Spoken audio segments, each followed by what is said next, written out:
আসসালামু আলাইকুম। সংবাদে আপনাদের সবাইকে স্বাগত জানাচ্ছি। আমি ফিরোজ তোহা। শুরুতেই সংবাদ শিরোনাম। বাংলাদেশের সর্বশেষ গুরুত্বপূর্ণ আপডেট সংবাদে আপনাকে স্বাগত। শুরুতেই সংবাদ শিরোনাম, পরে বিস্তারিত। শুরুতেই জানিয়ে দিব, শপথ নিলেন অন্তর্বর্তীকালীন বাংলাদেশ সরকারের প্রধান উপদেষ্টা হিসেবে ডক্টর মোহাম্মদ ইউনূস। শেখ হাসিনা সরকারের পতনের পর 3 দিনের পর বৃহস্পতিবার রাত 9:30টার পর প্রধান উপদেষ্টা হিসেবে শপথ নিলেন নোবেল বিজয়ী অর্থনীতিবিদ ডক্টর মোহাম্মদ ইউনূস। এরপর জানিয়ে দিব, শপথ নিলেন অন্তর্বর্তীকালীন সরকারের উপদেষ্টারা। প্রধান উপদেষ্টার পর সরকারের উপদেষ্টারাও শপথ নিয়েছেন। তারা হলেন মোট 16 জন। এরপর জানিয়ে দিব, শপথ নিতে যাননি ডক্টর বিধান রঞ্জন। 17 জনের তালিকা করা হলেও 16 জন শপথ নিয়েছেন। শুধু একজন শপথ নিতে যাননি, তিনি হলেন ডক্টর বিধান রঞ্জন। এদিকে দেশব্যাপী অরাজকতা বন্ধে কঠোর ব্যবস্থা গ্রহণের সিদ্ধান্ত নিয়েছে সেনাপ্রধান।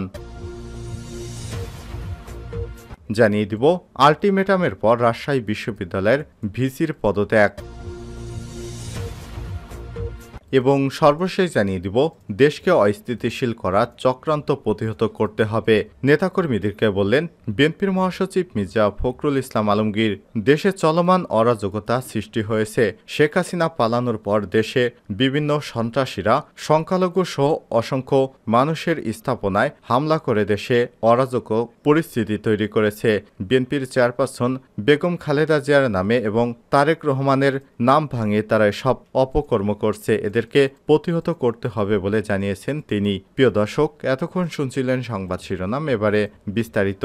তবে তার আগে বন্ধুরা, কমেন্ট করে জানিয়ে দিন আপনি বিশ্বের কোন দেশ থেকে আমাদের সংবাদটি দেখছেন এবং শুনছেন। আর বন্ধুরা, এই ভিডিওটিতে একটি লাইক দিয়ে চ্যানেলে নতুন হয়ে থাকলে সংবাদটি দেখতে দেখতে চ্যানেলটি সাবস্ক্রাইব করে রাখুন, যাতে করে আমাদের পরবর্তী লেটেস্ট আপডেট সংবাদগুলো সবার আগে আপনার কাছে পৌঁছে যায়। এবারে বিস্তারিত।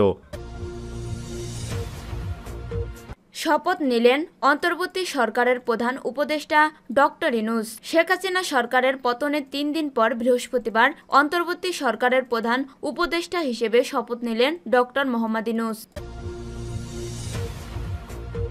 শপথ নিলেন অন্তর্বর্তী সরকারের উপদেষ্টারা।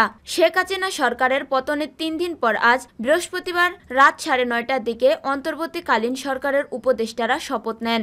বঙ্গভবনের দরবার হলে রাষ্ট্রপতি মোহাম্মদ শাহাবুদ্দিনের কাছে তারা শপথ গ্রহণ করেন।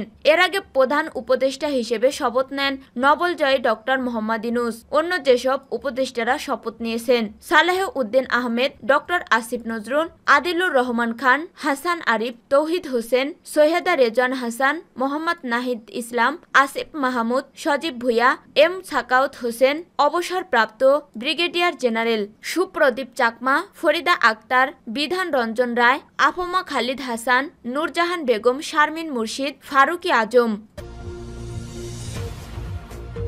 শপথ নিতে যাননি ডাক্তার বিধান রঞ্জন। বাংলাদেশের অন্তর্বর্তীকালীন সরকারের প্রধান উপদেষ্টা হিসেবে শপথ নেওয়ার কথা ছিল শান্তিতে নোবেলজয়ী অর্থনীতিবিদ ডক্টর মোহাম্মদ ইউনূসের নেতৃত্বে 16 জন উপদেষ্টা।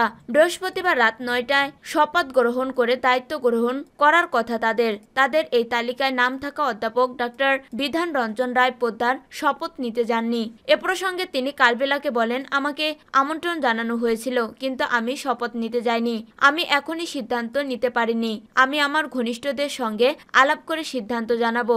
এখন এর চেয়ে বেশি কিছু বলতে পারছি না। প্রসঙ্গত, অধ্যাপক ডাক্তার বিধান রঞ্জন রায় পোদ্দার সুনামগঞ্জ সরকারি জুবিলি হাই স্কুল থেকে 1979 সালে এসএসসি ও 1981 সালে ঢাকা কলেজ থেকে এইচএসসি পাশ করেন। পরে স্যার সলিমুল্লাহ মেডিকেল কলেজ থেকে 1988 সালে এমবিবিএস সম্পন্ন করেন। পেশাগত জীবনে অধ্যাপক বিধান বর্তমানে তিনি জাতীয় মানসিক স্বাস্থ্য ইনস্টিটিউটের পরিচালক হিসেবে কাজ করেছে। এর আগে ময়মনসিংহ মেডিকেল কলেজ হাসপাতালের মনোরোগ বিভাগের বিভাগীয় প্রধান হিসেবে কর্মরত ছিলেন। দেশব্যাপী অরাজকতা বন্ধে কঠোর ব্যবস্থা গ্রহণের সিদ্ধান্ত। চলমান অরাজকতা, অগ্নিসংযোগ ও ধ্বংসাত্মক কার্যক্রম বন্ধের মাধ্যমে দেশের স্থিতিশীলতায় রক্ষায় সশস্ত্র বাহিনী সহ অন্যান্য আইনশৃঙ্খলা রক্ষাকারী বাহিনীর শক্ত অবস্থান গ্রহণের বিষয়ে বাহিনী প্রধানগণ সিদ্ধান্ত নিয়েছেন। বৃহস্পতিবার সেনা সদরে সেনাবাহিনী প্রধান জেনারেল ওয়াকারুজ্জামানের সাথে নৌ ও বিমান বাহিনীর প্রধানের উপস্থিতি নবনিযুক্ত পুলিশের আইজিপি, র্যাবের মহাপরিচালক ও ডিএমপি কমিশনার সাক্ষাৎ করেন। এ সময় আগামী 24 ঘন্টার মধ্যে সেনাবাহিনীর সহায়তায় দেশের সকল থানার কার্যক্রম শুরু করার বিষয়ে আলোচনা হয়। এ ব্যাপারে সকলের সহযোগিতা কামনা করা হয়।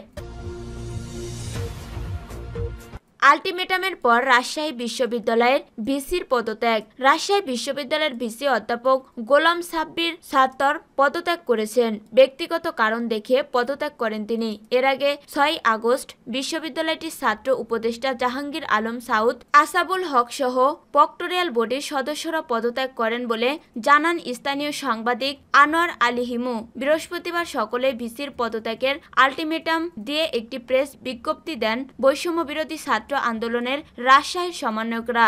এতে বলা হয়, আমরা রাজশাহী বিশ্ববিদ্যালয়ের শিক্ষার্থীরা বিশ্ববিদ্যালয়ের ভিসি গোলাম সাব্বির সাত্তার, 2 প্রো ভিসি সম্পূর্ণ প্রক্টরিয়াল বডি, ছাত্র উপদেষ্টা এবং জনসংযোগ কর্মকর্তা, লিগ্যাল সেল, যৌন নিপীড়ন সেল, 17 হলের প্রভোস্ট, ডরমিটরি প্রশাসক, অবৈধ সিনেট ও সিন্ডিকেট সদস্যদের আগামী 24 ঘন্টার মধ্যে আমাদের মহান মুক্তির যুদ্ধে রাজাকার ও আলবদরের ভূমিকার জন্য জাতির কাছে ক্ষমা চেয়ে পদত্যাগ করার আলটিমেটাম দিচ্ছি। অন্যথায় শিক্ষার্থীরা তাদের ফ্যাসিবাদী আম্মের মতো টেনে হিসড়ে বের করতে বাধ্য হবে। কোনো অবস্থাতেই পারিবারিক কিংবা ব্যক্তিগত কারণ দেখানো চলবে না। এছাড়া বুধবার ব্যক্তিগত কারণ দেখিয়ে পদত্যাগ করেছেন জাহাঙ্গীরনগর বিশ্ববিদ্যালয়ের ভিসি অধ্যাপক মোহাম্মদ নুরুল আলম। এর আগে মঙ্গলবার বিশ্ববিদ্যালয়ের প্রক্টরের পদ থেকে পদত্যাগ করেন অধ্যাপক আলমগীর কবির। একই দিন রাত 9টার পর শেরে বাংলা কৃষি বিশ্ববিদ্যালয়ের ভিসি অধ্যাপক ডক্টর মোহাম্মদ শহীদুর রশিদ ভূঁইয়া, প্রভিসি অধ্যাপক ডক্টর আলেক কুমার পাল এবং প্রক্টর অধ্যাপক ডক্টর মোহাম্মদ হারুনর রশিদ পদত্যাগ করেন। দেশকে অস্থিতিশীল করার চক্রান্তে প্রতিহত করতে হবে বললেন মির্জা ফখরুল। বিএনপি মহাসচিব মির্জা ফখরুল ইসলাম আলমগীর বলেছেন, ইতিমধ্যে দুষ্কৃতকারীরা রাজধানী সহ দেশব্যাপী পরিকল্পিত অরাজকতা সৃষ্টির পায়তারা চালাচ্ছে। বাড়িঘর, ব্যবসা প্রতিষ্ঠানে ডাকাতি, হামলা, ভাঙচুর ও লুটরাজে লিপ্ত হয়েছে। কয়েকটি জেলায় সংখ্যালঘুদের বসতবাড়ি, দোকানপাটে আক্রমণ চালিয়েছে দুর্বৃত্তরা। অনেকে ভয় দেখিয়ে বাড়ি ও এলাকা ছাড়া করার মতো সন্ত্রাসী কাজে লিপ্ত দুষ্কৃতকারীদের প্রতি সতর্ক দৃষ্টি রেখে তাদের আইনের আওতায় আনা হবে। আইনকে যাতে কেউ নিজ হাতে তুলে নিতে না পারে সেই জন্য গণতন্ত্রকামী মানুষ সার্বিক সহায়তা প্রদান করবেন। দেশকে পরিকল্পিতভাবে অস্থিতিশীল করার চক্রান্তে প্রতিহত করতে হবে। বৃহস্পতিবার দলটির সহদপ্তর সম্পাদক মুনির হোসেন স্বাক্ষরিত এক বিবৃতিতে তিনি এসব কথা বলেন। বিএনপি মহাসচিব বলেন, দীর্ঘদিনের ত্যাগ, তিতিক্ষা এবং নিরন্তর সংগ্রামের মধ্য দিয়ে অর্জিত হয়েছে মুক্ত নিঃশ্বাস নেওয়ার পরিবেশ। সরকারি চাকরিতে কোটা সংস্কারের দুর্বার আন্দোলনে অভূতপূর্ব সাফল্যের ফলশ্রুতিতে দেশ আজ ফ্যাসিবাদী মুক্ত।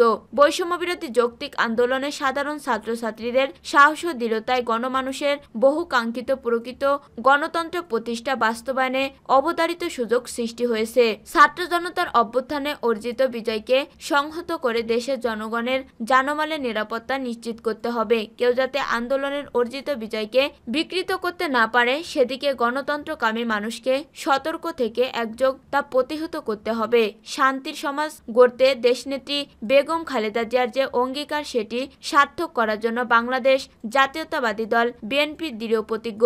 তিনি বলেন, সুযোগ সন্ধানী অনুপ্রবেশকারীদের চিহ্নিত করতে হবে। কেউ যাতে বিএনপির নাম ভাঙিয়ে অপতৎপরতা চালাতে না পারে সেদিকে বিএনপি এবং তার অঙ্গ সহযোগী সংগঠন সমূহের সকল পর্যায়ের নেতাকর্মীকে সাবধান থাকার জন্য আহ্বান জানাচ্ছি। বিএনপির নাম ভাঙিয়ে অপকর্মকারীরা যাতে পার পেতে না পারে সেজন্য সার্বিক পাহারা দেওয়ার জন্য দলের নেতাকর্মীদের প্রতি আহ্বান জানাচ্ছি।